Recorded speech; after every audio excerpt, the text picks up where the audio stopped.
장로 경력을 통해서 이렇게 교회가 함께 기도해야 할 때 기도할 수 있는 방법을 가르쳐 주시고 좋은 모범을 보여주셔서 감사드립니다. 하지만 이렇게 같이 모이니까 또 기쁘죠? 네, 그래서 우리의 기쁨이 또 그런 슬픔이나 안타까움도 이겨내리라 믿습니다. 승원 형제, 윤진 자매 굉장히 상큼했습니다. 많이 준비해 주셔서 감사하고 앞으로 더 기대하도록 하겠습니다. 함께 모이면서 오늘은 저희 잠실교회가 전통적으로 매 초에 진행하는 이제 워크숍을 하는 날인데요. 대가족 교회들이 함께 모여서 같이 그러면 워크숍을 한번 해보자. 그래서 아마 일산이나 대전 벌써 자체 교회 워크숍은 마치셨다고 들었는데 우리가 진행하던 것의 일부분으로 공통된 주제만을 전하는 방식으로 조금 바꿔봤습니다. 처음 시도하는 건데 준비하느라고 많은 사람들이 수고해 주셔서 감사드리고요. 잘 진행되리라 믿습니다. 자, 저는 준비된 말씀을 여러분과 함께 나누겠습니다. 작년 한 해를 마무리하고 올 한 해를 시작하면서 가장 감사했던 것은 이런 거였어요. 우리 작년 잠실교회 형제자매들은 1월 8일에 있었던 그 워크숍에 잊을 수 없는 추억들이 좀 있을 텐데요. 어떤 분란이나 다툼이나 불평이 없는 가운데 한 해를 마치고 그리고 또 한 해를 시작할 수 있다는 것이죠. 이거 너무 당연할 것 같지 않습니까? 그런데 너무나도 오랜 시간 결코 당연하지 않았던 그러한 훌륭한 믿음의 추억을 새롭게 만들어 간다라고 느껴졌어요. 그래서 마음속에서는 이 정도면 이 정도로 인도자들이 마음이 모여 있고 협력하는 교회들이 마음을 다해서 지지하고 있다면 뭔가 큰 일을 해볼 수 있지 않을까? 이런 생각도 들었습니다. 계획을 좀 잘 세워봐야 되겠다. 근데 너무 계획을 잘 세우고 싶으니까 계획이 잘 안 세워져요. 뭐를 더 열심히 해볼까? 뭐 할 수 있을 것 같아요. 막 아직도 건강하고 조금 더 젊으면 남아 있고, 정말 더 늙기 전에 뭔가 한번 해볼 기회가 남아 있지 않을까? 뭐 이런 생각도 들었습니다. 그런데 그럴 때 제 마음속에 또 다른 질문이 들어왔어요. 혹시 과거의 실수를 되풀이하게 되는 것은 아닐까? 그러면서 질문해 봤습니다. 우리의 비전이 무엇이 되어야 할까? 비전이란 단어도 이제 좀 색이 바른 것처럼 느껴지지 않나요? 20년 전에는 그 단어가 좀 상큼했는데 그다지 새롭게 느껴지지 않았습니다. 더 위대한, 더 강력한, 더 많은 사람이 있는 그런 교회를 세우는 것? 돌아보니 늘 구해왔던 주제였습니다. 늘 구해왔었죠. 당연히 보다 더 큰, 보다 더 대단한 선교를 하는 것은 타당한 일이고 여전히 그래야 한다라고 저는 생각합니다. 더 많은 사람을 구원하는 것 당연하죠. 그렇게 되면 기뻐할 겁니다. 그런데 돌아보니 그렇게 성장과 교회의 발전을 추구해 오는 동안 우리의 바람과는 반대로 하나님은 끊임없이 우리에게 다른 메시지를 던지시며 훈련해 오셨던 것은 아닐까요? PPT 띄워주시기 바랍니다. 오늘 말씀입니다. 주제 말씀 히브리서 12장 5절로 8절 말씀입니다.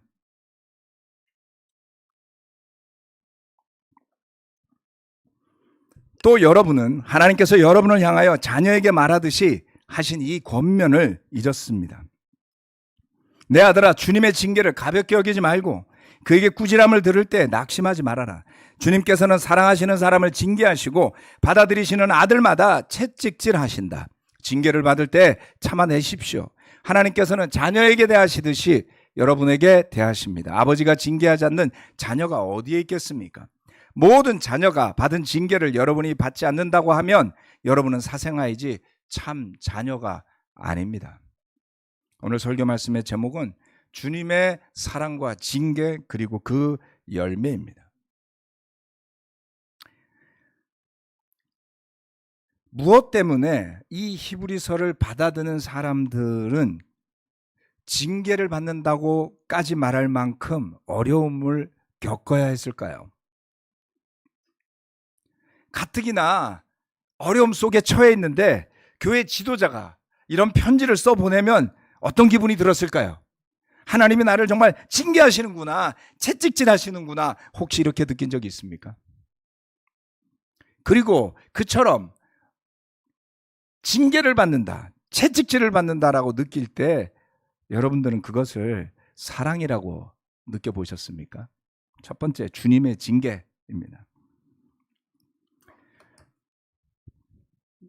주님의 징계를 영어로 보면 the Lord's discipline, the Lord disciplines 이렇게 되어 있습니다. 동사로 되어 있는데요. 네, 주님의 discipline 이렇게 생각해 봅시다. 훈계, 훈련이라는 의미도 되겠죠. 징계라는 단어가 좀 느낌이 네거티브해. 네, 그래서 저거를 가로치고 훈련 이렇게 좀 바꿔서 봅시다. 살다 보면 별로 경험하고 싶지 않은 고난의 순간이 닥칠 때가 있습니다. 그것이 나의 죄의 대가가 아니라면 회개가 아닌 어떤 종류의 훈련에 대한 인내를 통해서 하나님의 뜻을 발견하는 기회가 되기도 합니다. 왜 제가 이런 일을 겪어야 합니까? 라고 묻는 일들이 삶에서 일어날 때 본능적으로 우리는 그걸 거부하고 싶어요. 왜 이런 일이? 어쩌면 그 상황을 부정하거나 남의 탓으로 돌리고 싶은 유혹이 더 클 수도 있습니다. 그러나 주님이 허락하신 어려움, 고난, 훈련은 분명히 그 나름의 목적이 있다라고 말씀이 우리에게 가르치고 있습니다. 지난 수년간 여러 형제 자매들이 자신의 삶에서 전혀 기대하지 않았던 어려움에 처한 이야기들을 여러 번 들었고요. 또 그들을 위해 기도한 적이 있습니다. 종종 우리 성찬 쉐어링, 간증 시간에 그런 이야기를 나눌 때마다 깜짝깜짝 놀라지 않습니까? 때로는 형제 자매들이 저에게 기도를 부탁하고 또 조언을 구하기 위해서 물어볼 때도 있습니다. 어떤 사연들은 제 마음도 아파요. 그러한 개인적인 고난에 더해서 교회 전체로도 우리가 예상하지 않았고 우리가 초대하지 않았고 어쩌면 여기 있는 여러분이 초래하지 않은 어려움을 겪기도 했죠. 그런데 하나님은 사랑하는 자녀들을 또는 교회를 왜 징계라고 번역될 만큼 강한 훈련을 하시는 걸까요? 훈련과 채찍질에는 목적이 있다고 합니다. 첫 번째, 우리가 하나님의 자녀이기 때문입니다. 징계를 받을 때 참아내십시오. 하나님께서는 자녀에게 대하시듯이 여러분에게 대하십니다. 아버지가 징계하지 않는 자녀가 어디에 있겠습니까? 징계 안 하면 아버지도 아니에요. 자녀가 있는데 싫은 소리 한 번 안 하는 아버지가 있다면 아버지가 아니라는 거죠. 애들이 뭘 합니까? 무시하는 게 아니고요. 네. 무조건 애들 이야기를 존중해라. 네. 애들 모르죠, 사실은. 나이가 들수록 알아갈 뿐이지 여전히 부족한 것들이 많습니다. 모든 자녀가 받은 징계를 여러분이 받지 않는다고 하면 여러분은 사생아이지 참 자녀가 아닙니다. 여러분 성경 말씀을 읽을 때 처음에는 이래요. 저 한심한 이스라엘 백성들. 광야에서 고기 좀 없다고 불평할 수 있어? 자유가 고기보다 낫지? 우리가 이렇게 생각을 하죠. 고기를 오랫동안 못 먹어보면 그 소리가 들어갈지도 몰라요. 파와 마늘이 그립다. 잠시 해외 여행만 가도 김치찌개가 먹고 싶고요. 그렇지 않습니까? 시간이 지날수록 사실은 이스라엘 백성들이 역사를 통해서 받아왔던 다양한 영적 훈련이 남의 말은 아니다라는 것을 깨닫게 됩니다. 우리가 하나님의 자녀이기 때문에 우리가 구약 성서 말씀에서 읽는 당연히 나와는 상관없을 것 같은 어려움들이 닥칠 것이다. 이미 겪으셨을 수도 있습니다. 자녀이기 때문입니다. 두 번째, 이 훈련의 열매를 맺게 하기 때문입니다. 히브리서 12장 11절 13절 무릇 징계는 어떤 것이든지 그 당시에는 즐거움이 아니라 괴로움으로 여겨지지만 나중에는 이것으로 훈련받은 사람들에게 정의의 평화로운 열매를 맺게 합니다. 그러므로 여러분은 나른한 손과 힘 빠진 무릎을 일으켜 세우고 똑바로 걸으십시오. 그래서 절름거리는 다리로 하여금 삐지 않고 오히려 낫게 하십시오. 주님이 허락하시는 훈련, 주님이 허락하시는 징계의 목적은 명확합니다. 유쾌하고 즐거운 일이 아니라고 그랬어요. 괴로운 일이라고 그랬어요. 그렇지만 이것을 통해 훈련된다라고 말씀하고 있습니다. 왜냐하면 그와 같은 고통스러운 시간을 인내하며 믿음으로 이겨내면 정의라고 하는, 또 평화라고 하는 열매를 맺을 수 있다라고 하고 있기 때문입니다.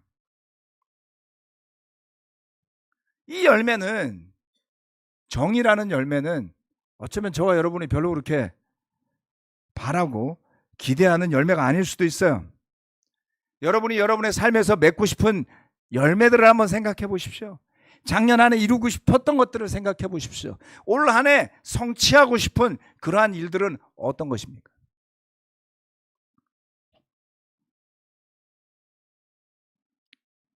아마도 그것은 정의라는 딱딱하고 불편한 단어와 거리가 좀 있지 않을까요? 나는 우리 가정에 정의가 이루어지길 바래. 가정이 얼마나 부패했길래 그래야 되겠어. 나는 우리 교회 정의가 이루어져야 된다고 믿어. 그런 사람 좀 무섭지 않으세요? 그런 걸 우리는 자기의라고 부르죠. 얼마나 정의롭다고. 그래서 정의가 가정의 목표, 정의가 교회의 목표, 그렇게 했던 적이 기억이 없습니다. 오히려 우리는 편안한 한 해가 되었으면 좋겠다. 달콤한 열매를 맺었으면 좋겠다. 여유로웠으면 좋겠다. 내가 남에게도 베풀 수 있을 만큼 넉넉하게 복을 좀 부어주셨으면 좋겠다. 사랑이 넘치는 관계가 되었으면 좋겠다. 제가 써봤더니 주로 이런 것들이 나오더라고요. 이루고 싶은 것들, 그것은 이뤘을 때 너무나 기쁜 것, 너무나 좋은 것, 그리고 매우 구체적인 것들입니다. 그런데 제가 기대하고 바라는 것과 또는 우리가 공동체로서 바라고 기대하는 것과 주님이 주시고자 하는 것들이 다를 때가 있어요. 차이도 있습니다.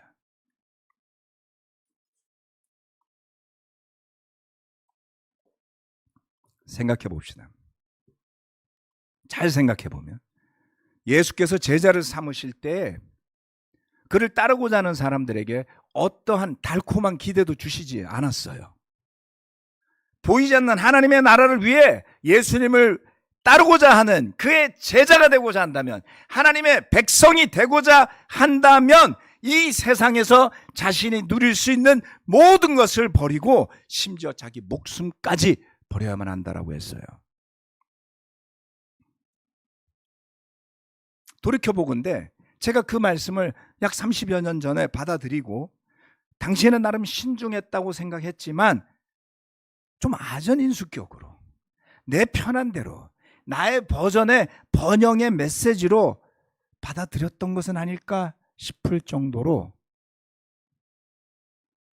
삶에서 정말 훈련의 시간이 다가올 때는 늘 그 처음의 질문으로 다시 돌아갔어야만 합니다. 지금 성경을 공부하는 사람들과 이 메시지를 나눌 때에 저는 30년 전에 마음과 다르게 전하기 위해 애씁니다. 한 번, 두 번, 세 번 끊임없이 내가 초대하지 않은 고난이 다가올 때, 인생의 이런 고난은 끝이었구나. 모든 것이 만족스럽고 정말 거짓말처럼 만족스럽고 좋았는데 이 사람 저 사람이 아픈 소식을 작년 연말에 들어야만 했습니다. 제 아내 쇄골이 부러졌고요. 제 어머니 무릎뼈가 부러졌고요. 네. 한 2달 내내 매주 병원을 다녀야만 했습니다. 불편하게 연말을 보내야 했죠. 소연자매 병 소식은 상상할 수 없는 일이었습니다. 아니 모든 게 좋은데 왜 주님은 이렇게 우리의 기쁜 연말을 망쳐버리시는 걸까? 라는 생각이 12월 초에 제 마음을 사로잡았습니다. 좀 한 해라도 좀 편하게 즐겁게 웃으면서 끝내게 해주시면 안 되는 거야? 이런 마음이 들었습니다. 그러니까 제가 로봇 아니죠. 감정도 없는 그런 존재는 아니죠.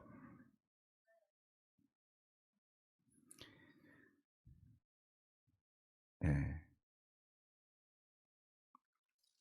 그런데 주님이 허락하시는 이 열매, 우리가 반드시 맺어야만 하기 때문에 주시고자 하는 그 열매를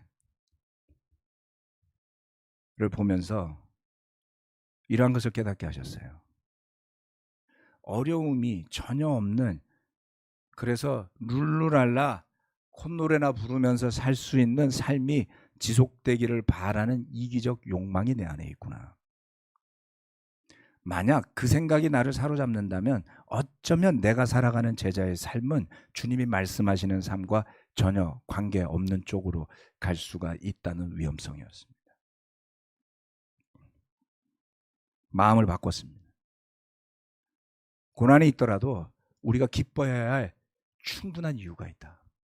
고난이 있더라도 우리가 감사해야 할 충분한 이유가 있다. 슬퍼할 일을 슬퍼하고 어려워해야 할 일을 어려워하지만 그렇다고 우리의 기쁨이 그 어려움과 그 고난 때문에 송두리째 빼앗겨야 한다면 우리가 정말 주님이 부르시는 그 주님의 나라에 합당한 사람으로, 그 믿음으로 살 수 있을까요? 그렇기 때문에 많은 사람들이 늘상 걸려 넘어져서 심지어는 죄에서 허부적거리는 겁니다. 마음을 바꿔야만 합니다. 고통을 제거해버리는 것이 아니라 고통의 순간이 다가왔을 때 그것을 영적인 관점에서 그것을 허락하시는 아버지의 뜻 가운데 볼 수 있어야만 하기 때문입니다. 원치 않았던, 내가 요청하지 않았던 그러한 어려움, 그러한 징계, 그러한 훈련을 믿음으로 견뎌낸 뒤에 여러분은 어떻게 변해 있었습니까? 달콤한 것만을 바랬다면 이빨도 썩고요, 내장은 망가지고요, 건강하고 기쁜 삶과 거리가 먼 육신이 되어버리지 않겠습니까? 네. 영적으로 마찬가지입니다. 그래서 우리는 오히려 주님의 훈련, 주님의 징계가 다가올 때 그것을 조금 더 다른 형태의 스릴감으로 맞이할 수 있을 정도로 성장해야 되리라고 저는 믿습니다. 사실 작년에 저는 그런 말로 표현할 수 없는, 주님이 뭔가 하시는 거야, 재작년에도 주님이 뭔가 하시는 거야, 그렇게 말했을 때 많은 사람들이 이해하지 못했습니다.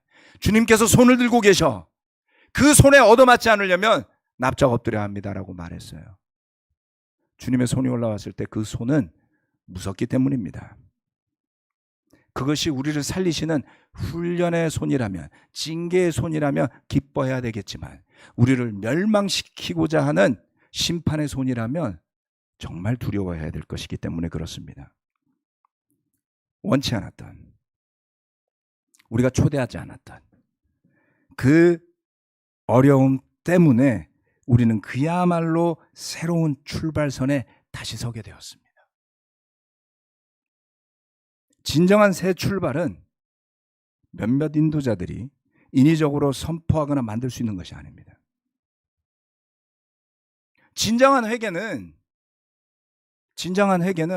의도되지 않아요. 의도되지 않아요. 하지만 드러난 죄와 고통스러운 순간을 주님 앞에 겸손하게 무릎을 꿇을 때 일어나는 것이 회개가 아니겠습니까?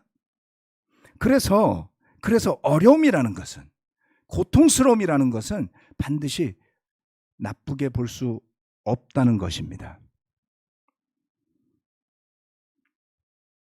그것을 통해 훈련되고 단련된 사람들을 통해 새로운 시작이 열릴 수 있다는 희망을 가져야만 합니다.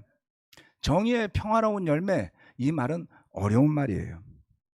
정의의 평화로운 열매, 한국말로 그대로 보면 정의라는 열매가 평화롭다고 이렇게 해석을 하고서 보니까 말이 이해가 안 됐어요.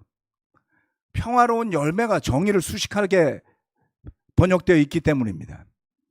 그래서 요즘 버릇대로 저는 헬라어도 받고 영어도 받는데 헬라어가 너무 어려웠어요.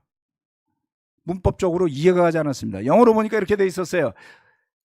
produces a harvest of righteousness and peace, 이렇게 되어 있습니다. 그렇다면 평화와 정의를 병렬로 놓고 이와 같은 열매를 맺는다라고 해석하니 조금 더 쉬웠습니다.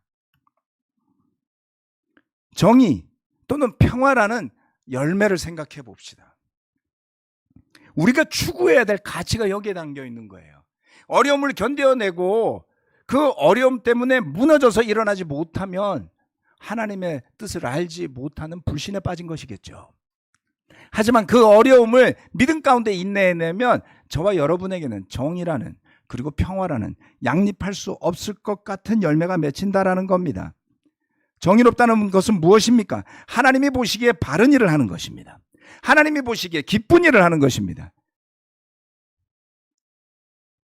그러나 누군가가 정의를 부르짖으면 누군가가 세운 그 정의로운 기준 때문에 분란이 일어나는 것이 일반적 정의의 개념이에요. 피곤합니다. 정의로운 기준은 타협할 수 없기 때문입니다. 우리가 사는 세상에 늘 벌어지죠. 누군가가 정의롭다, 정의로운 단어를 앞에다 거는 단체나 개인들은 늘 분란을 만듭니다. 그러면 이 세상에 정의가 잘못된 건가요? 아니요. 함부로 우리가 정의라는 단어를 입에 올리려고 하면 본인부터 정의로워야 하지 않겠습니까? 이게 얼마나 가능할까요? 그런데 놀랍게도 이 말씀은 정의롭지만 평화롭기도 한 열매를 맺을 수 있다고 그래요. 놀랍죠? 그런데 고난을 겪는, 징계를 받는 그 사람들이 이걸 기대했던 게 아니라는 겁니다. 네? 그래서 여러분의 삶에 닥쳤던 그 어려움 때문에 그것을 믿음으로 인내해내면 여러분이 정의로워진다는 거예요. 여러분이 잘나서가 아니에요. 여러분이 의로워서가 아니에요. 하나님이 그러한 여러분의 믿음을 의로 받아주신다고요. 스스로가 정의를 주장하는 것보다 주님께서 인정해 주시는 정의가 더 탁월하고 더 뛰어나고 위험하지 않고 나쁘지 않은 것입니다. 그저 얻어지지 않습니다. 여러분이 여러분의 가정에, 여러분이 속한 공동체, 교회 안에 주님의 뜻에 맞는 정의가 이루어지기를 바란다면 어려움을 겪으셔야만 합니다. 역설적인 논리죠. 그래서 하나님의 징계와 같은 훈련을 받은 사람들이 이해하고 받아들이고 협력해서 만들어낼 수 있는 소중한 결실입니다. 정의와 평화를 종합 선물 세트처럼 받을 수 있는 길은 어쩌면 오직 성경 말씀 안에서, 믿음 안에서만 가능한 일이라고 저는 생각합니다. 이사야서 32장 17절 말씀, 주석서는 이곳으로 연결되어 있었습니다. 의의 열매는 평화요, 의의 결실은 영원한 평화와 안전이다. 잠언 13장 30절 말씀, 의인이 받는 열매는 생명의 나무요, 폭력을 쓰는 사람은 생명을 잃는다. 하나님의 말씀이 가르쳐주는 의로운 사람은 첫 번째, 평화로운 사람입니다. 평화가 없는 사람이 의를 부르짖으면 그것은 자기 의일 가능성이 높죠. 내가 의롭다, 내가 의로우면 나는 남을 정죄할 수 있고 판단할 수 있죠. 왜요? 내가 의롭기 때문에. 저 사람은 불의하니까 마음대로 정죄할 수 있는 겁니다. 그런데 성경 말씀은 남을 판단하지 말라 그랬어요. 아무런 생각 없이 살라는 뜻이 아닙니다, 여러분. 자신이 의롭다고 생각하지 말라는 겁니다.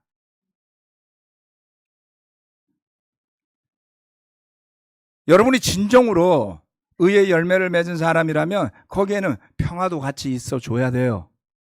그리고 거기에는 폭력이 아닌 생명도 같이 있어 줘야만 합니다. 여러분에게서 평화가 솟아나오고 여러분에게서 생명이 솟아나온다면 거기에는 의라는 열매도 같이 붙어 있을 가능성이 높은 거죠. 정의감은 가득 차 있지만 평화롭지 않아요. 정의감은 가득 차 있지만 생명이 넘치지 않고 메말라 있어요. 그렇다면 그 의는 자기의일 가능성이 높습니다. 여러분이 품고 있는 의로움은 어떤 것입니까? 우리가 지금까지 맺어온 열매를 살펴봅시다. 평화의 열매를 맺고 있습니까? 신뢰 가운데 서로 협력하며 어려울 땐 서로를 도우며 지혜가 부족할 땐 지혜를 구하며 지내고 있습니까? 옛날에는 세례받은 제자라면 다 똑같은 줄 알았어요. 교회 지도자라면, 이벤젤리스트들이라면, 장로라면 저는 다 대단한 줄 알았어요. 오랜 시간이 지나고 보니까 장사꾼도 있고요, 사기꾼도 있고요, 별별 사람들이 다 있다는 것을 깨닫게 되었습니다. 성경 말씀 틀리지 않았어요. 예언자들 가운데 거짓 예언자가 있는 것처럼 사꾼들도 있습니다. 저는 더 이상 그 사실을 부인하지 않습니다. 신뢰 가운데 어려울 때 생색내지 않고 진정으로 도울 수 있는 사람이요.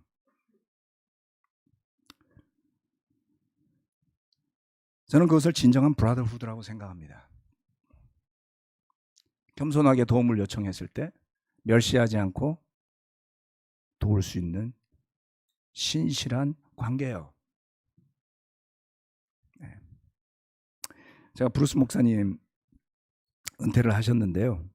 그분하고 저하고 만나면 맨날 약간 아규를 해요. 뭐 종류가 다양합니다. 그분도 성격이 세고요. 저도 겉으로는 안 보이지만 세거든요.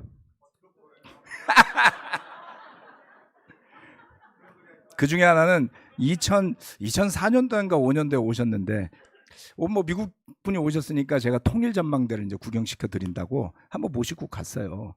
근데 이제 저랑 브루스 목사님 가시고 우리 박재 목사님이 차를 따로 타고 오셨는데 좀 늦게 오셨어요. 그래서 일찍 도착해서 제가 브루스 목사님한테 재호가 늦는다고 했으니 우리 먼저 올라가자 그랬더니 We have to wait for 재호 이렇게 이야기하는 거예요. 그것도 세게. 그래서 먼저 올라가면 어때서?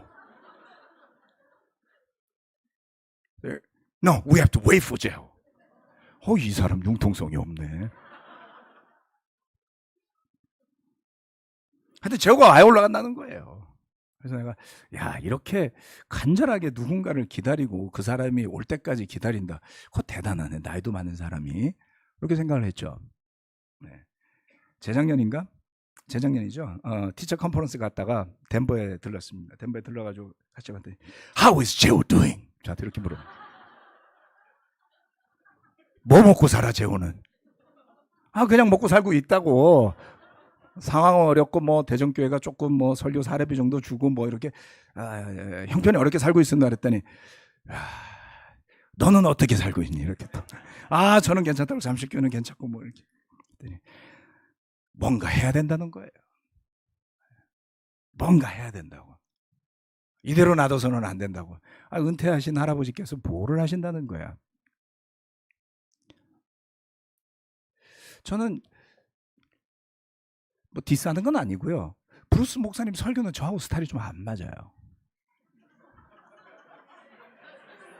예?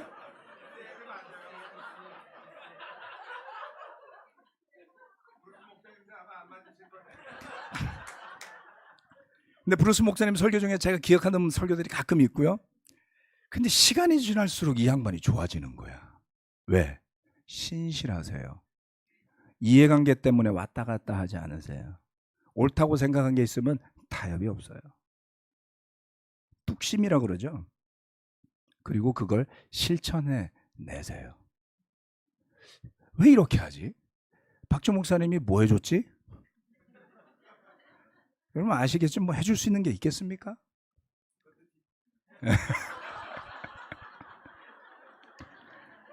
설교 이제 끝날 시간이 다 돼가는데요.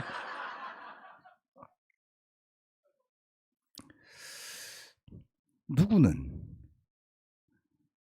본인이 또는 본인이 속한 교회가 지원할 일도 아닌데도 목숨을 걸고 이분을 전임으로 세우는 걸 반대하는 일을 보면서 이해가 안 갔어요. 나라도 다르고 민족도 다르고 은퇴까지 하신 노인네도 이분이 복음 안에서 더 역할하기를 바라고 그것을 지원하기 위해 개인적으로 후원자들까지 모집하겠다라고 저한테 말씀을 하시는데, 진짜 혜택을 입은 사람들은 도대체 무엇 때문에 반대하는 걸까요? 이유가 다 있을 겁니다, 여러분. 이 가운데도 아마 그 이유를 구구절절 들으신 분들이 있을지도 모르겠어요. 저는 한 가지 말씀을 드리고 싶습니다. 그래서 맺은 열매가 뭡니까?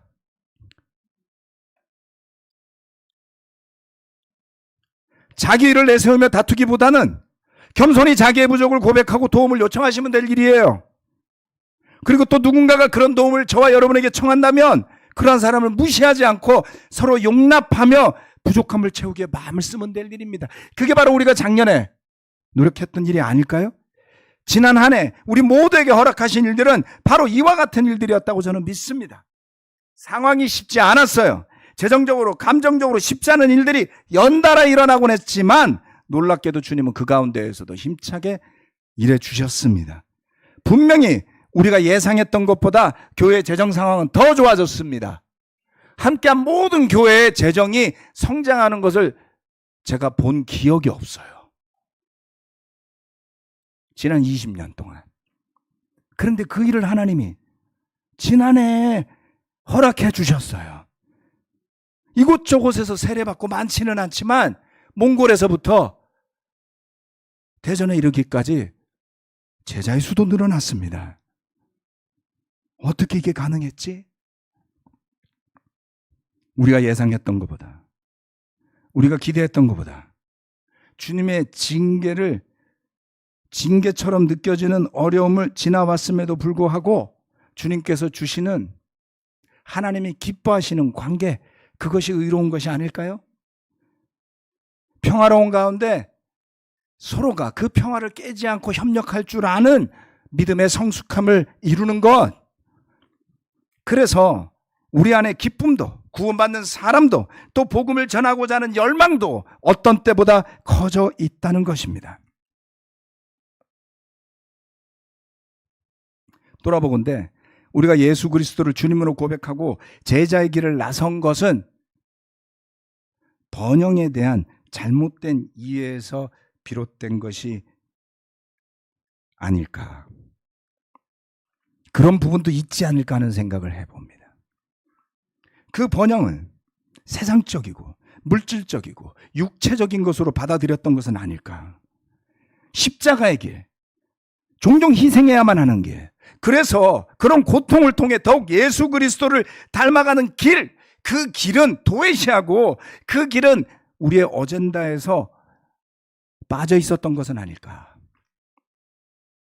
연말 연시를 보내고 한 해를 마무리하고 새해를 준비하기 위해 기도하면서 무엇인가를 구하는 기도보다 제 마음에 넘친 기도가 있었습니다. 그것은 감사와 찬양이었습니다. 시편 106편 1절 말씀입니다. 할렐루야 주님께 감사하여라. 이건 다 같이 읽어볼까요? 마지막 구절입니다. 시작. 할렐루야 주님께 감사하여라. 그는 선하시며 그 인자하심이 영원하다. 시편 136편 1절 말씀. 주님께 감사하여라. 그는 선하시며 그 인자하심이 영원하다. 시편 136편 2절. 모든 신들 가운데 가장 크신 하나님께 감사하여라. 그 인자하심이 영원하다. 시편 136편 3절 말씀.